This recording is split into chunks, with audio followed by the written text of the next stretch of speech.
PJ Bupati Musi Banyuasin Apriyadi menginginkan agar laboratorium uji mutu di Dinas PUPR segera mendapat sertifikasi. Selain menjadi salah satu sumber PAD, laboratorium tersebut nantinya akan menjadi salah satu syarat untuk pembangunan infrastruktur di Musi Banyuasin. Dalam kunjungannya ke gedung workshop Dinas PUPR pada Jumat kemarin, PJ Bupati Musi Banyuasin sempat menjelaskan jika kedatangannya ke workshop tersebut untuk mengecek langsung kesiapan Dinas PUPR dalam meningkatkan kualitas pelayanan. Salah satunya adalah laboratorium uji mutu.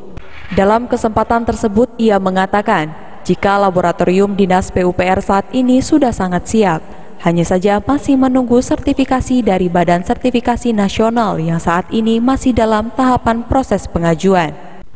Apriyadi berharap setelah laboratorium uji mutu sudah mendapatkan sertifikasi, maka ke depan Muba menjadi kabupaten yang memiliki laboratorium uji mutu.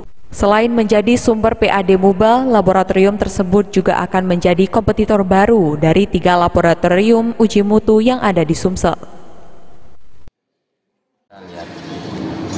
Itu ngecek kesiapan laboratorium, karena laboratorium kita itu uji mutu itu akan kita coba untuk mendapatkan sertifikasi dari lembaga pensertifikasi nasional.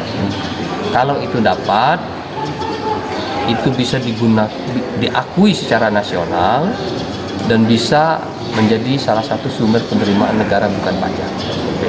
Ya, mungkin ke depan kita bersaingnya dengan Sukopindo, dengan Global, kemudian dengan Poltek. Karena di Sumatera Selatan ini cuma 3, Global, Sukopindo, dan Poltek. Nah, kita akan menjadi kompetitor baru nih. Laboratorium uji mutu pemerintah Kabupaten Musi Banyuasin, tapi harus ada sertifikat layak dan memenuhi syarat. Kalau dari sisi peralatan, insya Allah memenuhi syarat. Dari sisi SDM memenuhi syarat. Tinggal bagaimana kita dorongnya supaya mendapatkan sertifikasi.